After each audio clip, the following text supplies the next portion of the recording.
साथियों, आज हम करंट अफेयर्स श्रृंखला में आपको कुछ करंट अफेयर्स के महत्वपूर्ण प्रश्न पढ़ाएंगे। तो कल की वीडियो इसलिए नहीं आ पाई थी कि कोई कल वीडियो में आवाज़ नहीं आई थी, कुछ देर बाद हटा दी गई थी। चलिए कोई बात नहीं, आज पढ़ते हैं। शादी पार्टियों का मौसम चल रहा है तो आप लोग थोड़ा बच के रहिएगा, पढ़ाई प्रभावित ना होने पाए, इस बात का विशेष ध्यान रखेंगे। चलिए सबसे पहले जानते हैं किसे संगीत नाटक अकादमी पुरस्कार के लिए किसे चुना गया। बताइए, पहला क्वेश्चन है, मतलब आखिरी है लेकिन हम बता रहे हैं आपको, थोड़ी स्पेस हो जाए तो मैं और बहुत सारी चीज़ों को लिख सकूं। किसे संगीत नाटक अकादमी पुरस्कार के लिए चुना गया?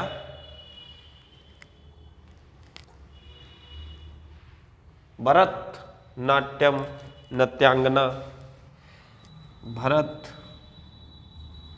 नाट्यम नृत्यांगना,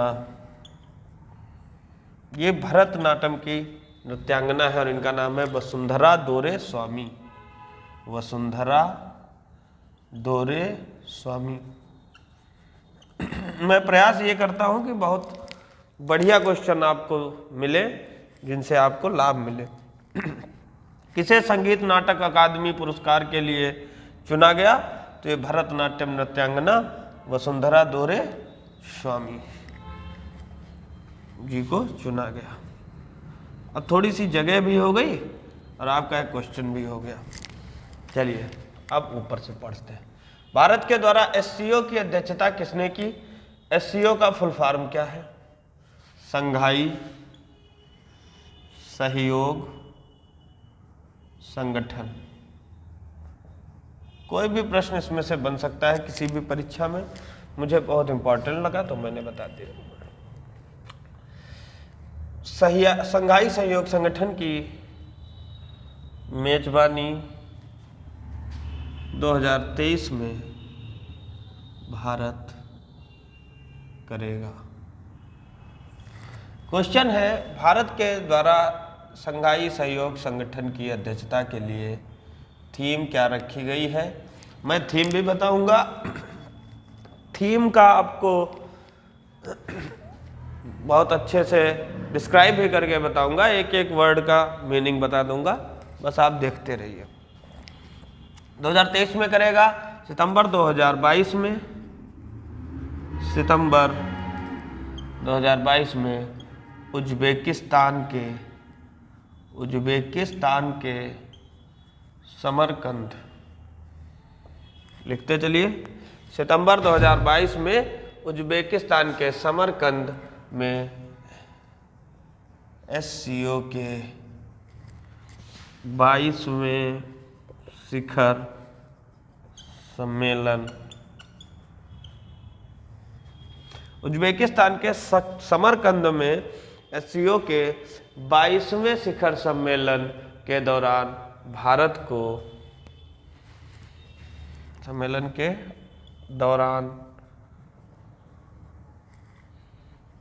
को एससीओ की अध्यक्षता 1 वर्ष के लिए दी गई है। नोट कर लीजिए, फिर इसके आगे का हम बताएं। एससीओ संघाई सहयोग संगठन पूरा नाम है कि मेजबानी 2023 में भारत करेगा। सितंबर 2022 में उज्बेकिस्तान के समरकंद में संघाई सहयोग संगठन के 22वें शिखर सम्मेलन के दौरान भारत को एससीओ की अध्यक्षता 1 वर्ष के लिए दी गई है। इसकी थीम बताते हैं और थीम का अर्थ भी बताते हैं। इसकी थीम भी बता देंगे आपको और उसके एक एक वर्ड का अर्थ भी बता देंगे। देखिए, इसकी थीम है सिक्योर।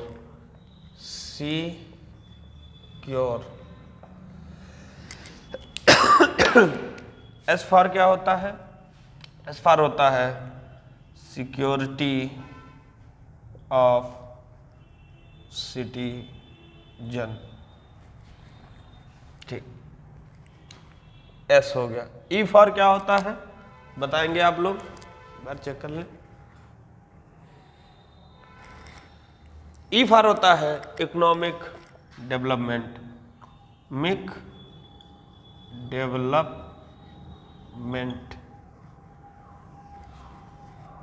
और भी हम बताएंगे। सी फॉर होता है connectivity in the region, connectivity in the region. SEC, U means unity, U means unity. अब क्या बचा? R means respect of,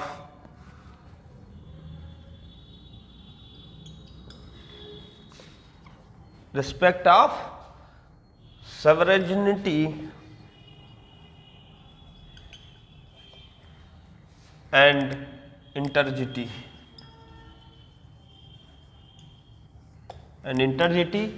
and E for environment protection।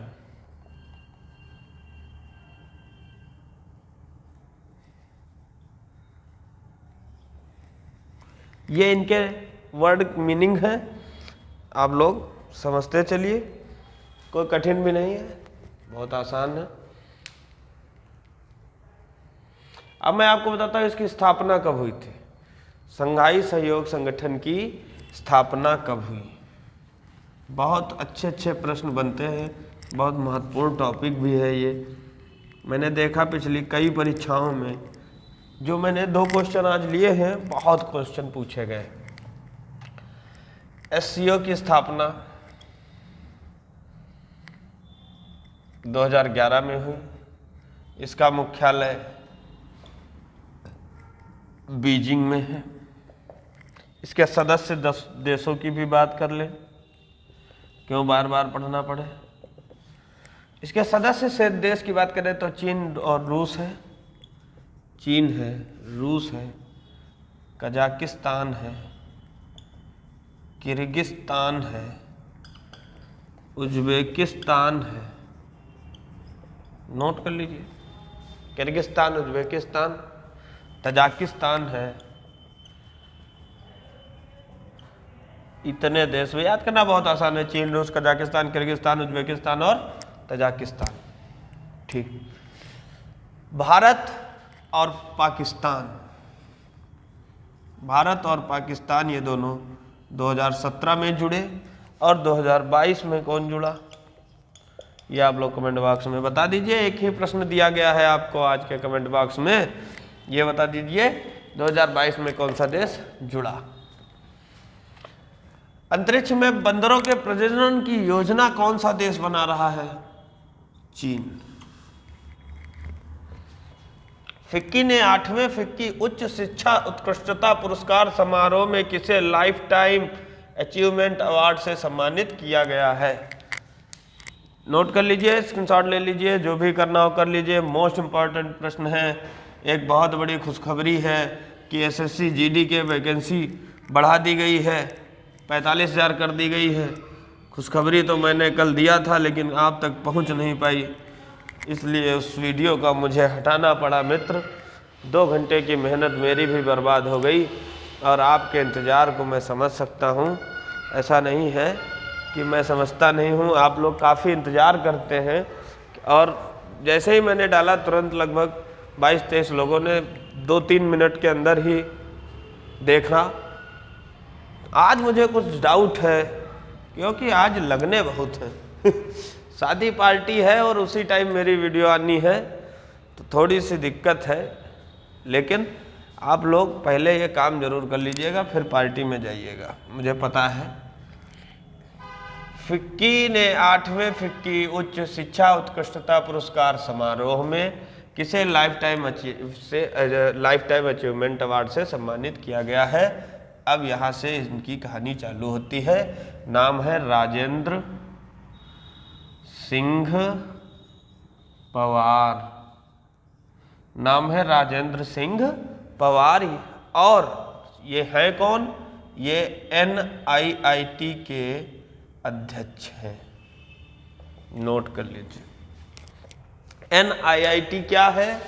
यह NIT जो है इसका फुल फॉर्म है राष्ट्रीय सुरक्षा प्रौद्योगिकी संस्थान। राष्ट्रीय सुरक्षा प्रौद्योगिकी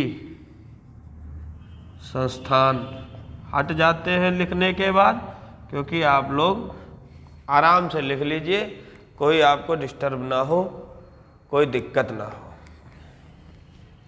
यह पुरस्कार अच्छा किस क्षेत्र में दिया जाता है, क्यों दिया जाता है, इसकी भी कोई वैल्यूएशन होगी। तो यह पुरस्कार शिक्षा व IT प्रशिक्षण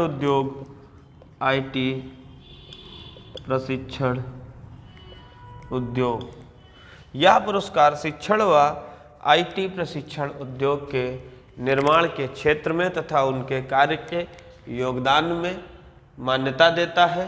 2011 में इन्हें 2011 में पद्म भूषण पुरस्कार से सम्मानित किया गया। पद्म भूषण 2011 में पद्म भूषण पुरस्कार से इन्हें सम्मानित भी किया जा चुका है। लिख लिया होगा आप लोगों ने, इतना धीरे धीरे लिखेंगे तो फिर कैसे काम चलेगा। ठीक है। राष्ट्रीय दुग्ध दिवस कब मनाया गया?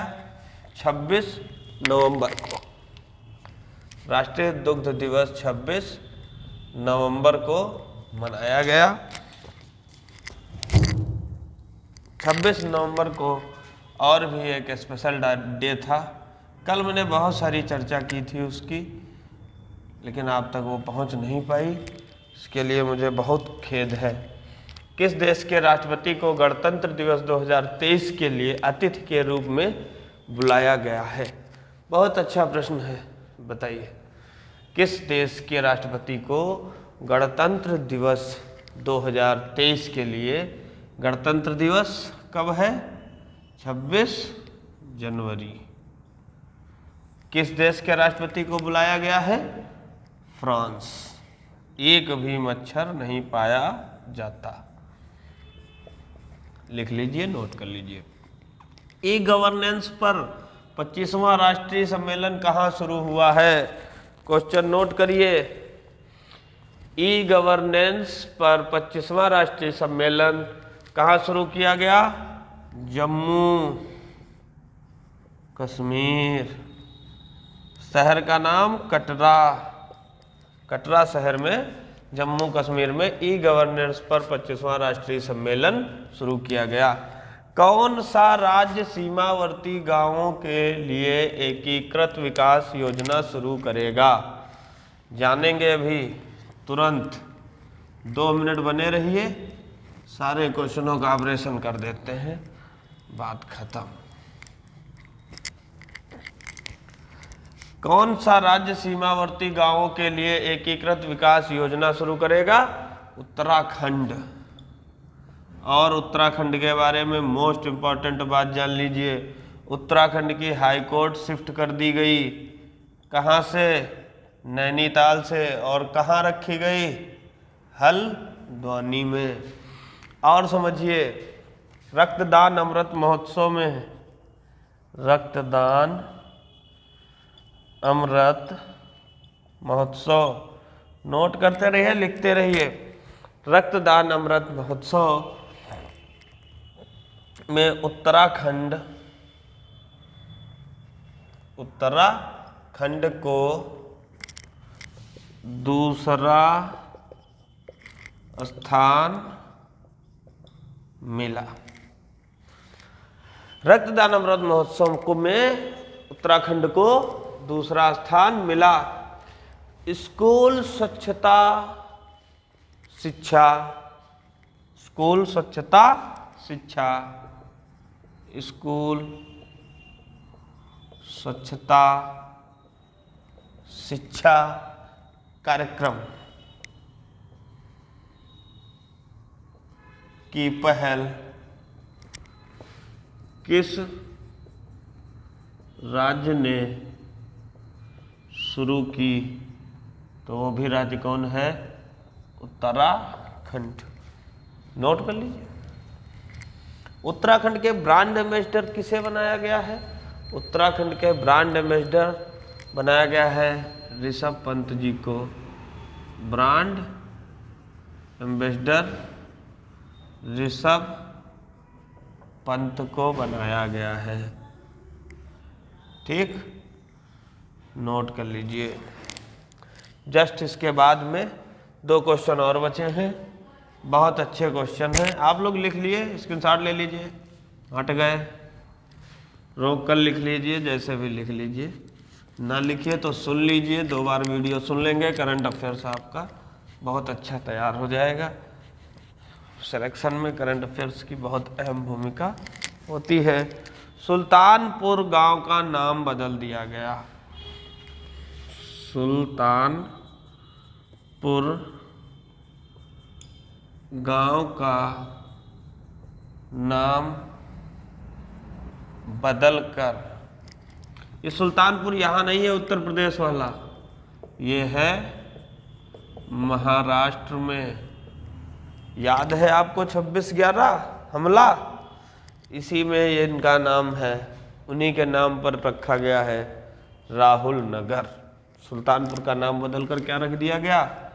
राहुल नगर रखा गया। एक आज का लास्ट क्वेश्चन, निश्चय मित्र एम्बेसडर किसे बनाया गया? निश्चय मित्र एम्बेसडर बनाया है केंद्र सरकार ने।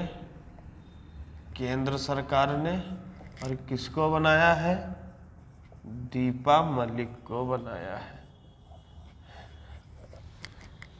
आज का करंट अफेयर्स की श्रृंखला यहीं पर समाप्त होती है। मेहनत करिए, जुटे रहिए अपने लक्ष्य की ओर। एक एक कदम हमारा जो है बिल्कुल मजबूत पावदान साबित होगा, एक जीना साबित होगा। तैयारी करते रहिए, मेहनत करते रहिए, इसके अलावा और कोई चारा नहीं है। धन्यवाद।